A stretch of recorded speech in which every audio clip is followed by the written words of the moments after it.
Buen día tengan todos ustedes. Espero que se encuentren muy bien, que estén teniendo un excelente día. Continuamos con la materia. Les voy a compartir las diapositivas de la cápsula número 10. Ok. Mm. En la cápsula pasada, la cápsula número 9. En esta cápsula, vamos a ver la formación de actitudes y creencias y cómo es este procesamiento de la información y de la persuasión. Entonces, en esta sesión exploraremos los cimientos de nuestra conducta, las actitudes y las creencias. Estos constructos no son innatos, sino que se construyen, se refuerzan y se modifican a través de procesos comunicativos constantes. Analizaremos la diferencia entre lo que creemos, que es la cognición, y cómo nos sentimos al respecto, que es el afecto, y de qué manera esta combinación dicta nuestras acciones. Estudiaremos la persuasión no como una forma de manipulación, sino como un proceso cognitivo de procesamiento de información que permite el cambio de actitud. El objetivo es que el estudiante comprenda por qué es tan difícil cambiar la mente de una persona y cuáles son las rutas psicológicas que permiten que un mensaje persuasivo supere las barreras de la resistencia interna para generar entonces un cambio real y duradero. Primero tenemos la psicología social. Una actitud es una evaluación global y relativamente estable de qué hacemos sobre personas, objetos o ideas. Aquí tenemos la estructura de una actitud, se explica mediante un modelo tripartito o modelo del ABC. El modelo del ABC nos habla de el componente afectivo, conductual y cognitivo. El primero, el componente afectivo, tiene que ver con los sentimientos y las emociones que nos provoca dicho objeto. Después tenemos el componente conductual, que es la tendencia o disposición que tenemos de actuar de cierta manera. Y el componente cognitivo son las creencias y conocimientos que tenemos sobre el objeto. La comunicación persuasiva suele fallar cuando intenta cambiar el componente cognitivo de una actitud que es puramente afectiva. Para que la comunicación sea efectiva, debe identificar cuál de estos tres pilares es el que domina en el receptor y dirigir el mensaje hacia ese componente específico, buscando la congruencia en la respuesta del sujeto. La formación de creencias. Las creencias son las unidades básicas de conocimiento que consideramos verdaderas. Se forman a través de la experiencia directa. La inferencia lógica, o más frecuentemente a través de la comunicación con fuentes de autoridad.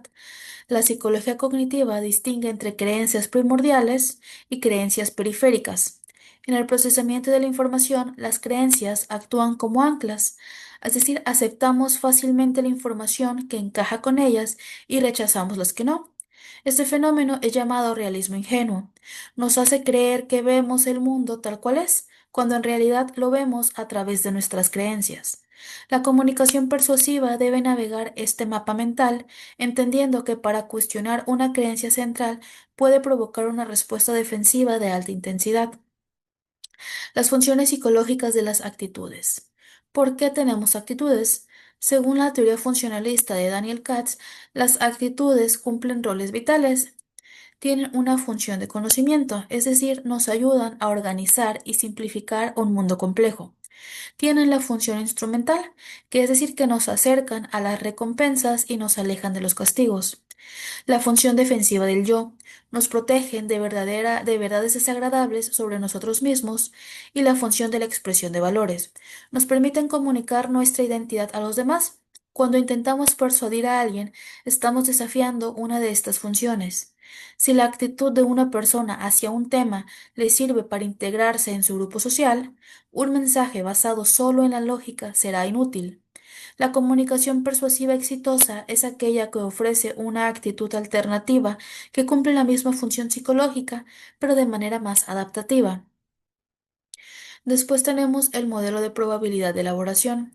Este modelo, desarrollado por Petty y Cassiope, es el modelo de persuasión más robusto de la psicología moderna. Postula que procesamos los mensajes persuasivos por dos rutas, la ruta central y la ruta periférica. La central ocurre cuando el receptor tiene la motivación y la capacidad de pensar sobre el mensaje. Aquí la persuasión depende de la fuerza y de la calidad de los argumentos. El cambio resultante es duradero y predice la conducta, mientras que la ruta periférica ocurre cuando la motivación o la capacidad son bajas. El receptor se guía por pistas simples como atractivo del emisor, la música o la cantidad de argumentos, aunque estos sean malos. El cambio de esta ruta es temporal y frágil. Para un comunicador profesional, decidir a qué ruta apelar es estratégico. Si tu audiencia está cansada o si no le interesa el tema, los datos complejos serán ignorados en favor de la estimulación emocional. Variables del emisor, la credibilidad y el atractivo. En el proceso de la persuasión, las características que emite el mensaje son determinantes. La credibilidad se compone de dos dimensiones. La competencia, que es sabe de lo que habla, y la sinceridad, me parece honesto. Un emisor percibido como experto pero con intereses ocultos perderá entonces su poder persuasivo. Por otro lado, el atractivo y la similitud funcionan mediante la ruta periférica. Tendemos a dejarnos convencer más fácilmente por personas que nos gustan o que, o que se parecen a nosotros. Sin embargo, existe el efecto de adormecimiento. Con el tiempo, el impacto del emisor se desvanece y el contenido del mensaje persiste. Esto significa que cuando hay un mensaje sólido de una fuente que es poco creíble, puede terminar convenciendo al receptor semanas después, cuando la mente olvida quién lo dijo, pero recuerda qué es lo que se dijo. La variable del mensaje. ¿Cómo debemos organizar la información para persuadir? La psicología ha identificado varios principios. El orden de presentación es clave. El efecto de la primacía. Dice, lo primero que escuchamos tiene más impacto que si hay un lapso de tiempo antes de decidir. Tenemos también el efecto de recencia. Dice que lo último tiene más peso si la decisión es inmediata. Además, se debate entre mensajes unilaterales, que es solo presentar mi punto de vista, y los bilaterales, que es presentar mi punto y refutar el contrario. Los mensajes bilaterales son mucho más efectivos con audiencias cultas o que ya conocen una posición opuesta, ya que aumenta la percepción de honestidad y objetividad, y esto lo vemos en los discursos de partidos políticos, que no nada más se encargan de tener este mensaje unilateral, que no nada más presentan sus puntos de vista, sus estrategias, sino que además de presentarlas, refutan los puntos de vista de los partidos contrarios, porque los mensajes bilaterales son mucho más efectivos, pues con audiencias cultas, cuando se quiere transmitir un mensaje y se sabe que los receptores ya tienen una visión acerca pues de pues de las posiciones que se encuentran. Por último, el uso de evidencia, como son datos, testimonios, es vital para la ruta central, mientras que el uso de metáforas poderosas facilita el procesamiento en la ruta periférica. La teoría de la inoculación. Inspirada en la medicina, la teoría de la inoculación sugiere que podemos vacunar a las personas contra la persuasión contraria. Si exponemos a alguien a dosis débiles de argumentos opuestos y luego los refutamos, esa persona va a desarrollar anticuerpos cognitivos. Cuando un persuasor real intente cambiar la actitud con argumentos fuertes, el sujeto ya tendrá una estructura de defensa preparada. En comunicación política y publicitaria, esto se usa para fidelizar audiencias. El objetivo no es solo persuadir, sino es el objetivo de crear resistencia o la contrapersuasión. Estas técnicas demuestran que la comunicación no solamente sirve para implantar ideas nuevas, sino para blindar las ideas ya existentes, haciendo que el sistema de creencias del individuo sea menos permeable a influencias externas no deseadas. Después tenemos las variables del receptor. No todos los receptores procesan la información de la misma manera. La necesidad de cognición es un rasgo de personalidad que describe cuánto le gusta a una persona pensar y analizar. Los sujetos con alta necesidad de cognición solo serán persuadidos por la ruta central, mientras que los que tienen baja necesidad son más vulnerables a las vistas periféricas. También influye la autoestima. Las personas con autoestima muy baja son difíciles de persuadir porque son inseguras y se cierran, mientras que las personas que tienen autoestima muy alta confían tanto en su propio juicio que ignoran el mensaje. El punto óptimo de la persuasión se encuentra en la autoestima media, que es el conocer el perfil psicológico de la audiencia que permite al emisor calibrar la complejidad y el tono de mensaje para evitar la reactancia o el aburrimiento. La disonancia cognitiva y los cambios de actitud. En la teoría de Leon Festinger sobre la disonancia cognitiva es el motor interno del cambio de actitud. Cuando actuamos de forma incoherente con nuestras creencias, sentimos esta tensión psicológica desagradable, lo que conocemos como una disonancia cognitiva. Para poder aliviarla, tenemos tres opciones: cambiar la conducta, cambiar la creencia o añadir nuevas justificaciones para que se evite esta tensión, esta disonancia. La comunicación persuasiva a menudo busca generar una pequeña disonancia en el receptor. Por ejemplo, tú te crees una persona saludable, pero fumas. Entonces aquí hay una disonancia cognitiva entre lo que crees, que es, por ejemplo, la creencia, y la acción.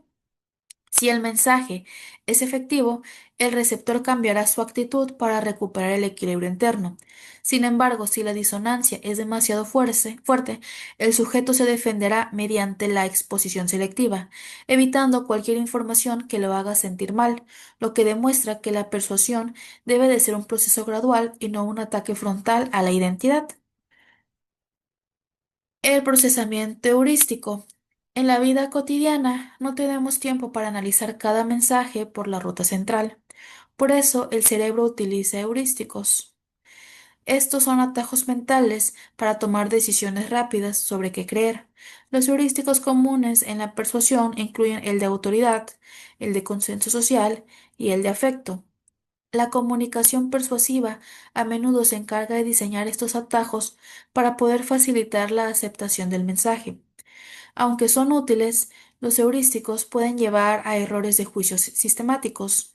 Un comunicador ético debe conocer estos mecanismos, no para engañar, sino para asegurar que su mente legítimo no sea descartado simplemente porque no cumple con las pistas periféricas que el cerebro del receptor espera encontrar. Y la persuasión narrativa. A diferencia de la persuasión retórica, que está basada en argumentos, la persuasión narrativa utiliza historias. Cuando nos sumergimos en una historia, ocurre un transporte narrativo. Nuestra capacidad crítica disminuye porque estamos enfocados en la trama y en la empatía de las personas. En este estado, las creencias expresadas en la historia viajan hacia nuestra mente sin encontrar una resistencia habitual. La psicología ha demostrado que las personas que leen una historia con un mensaje persuasivo cambian su actitud de forma más profunda que quienes leen un texto expositivo con los mismos datos.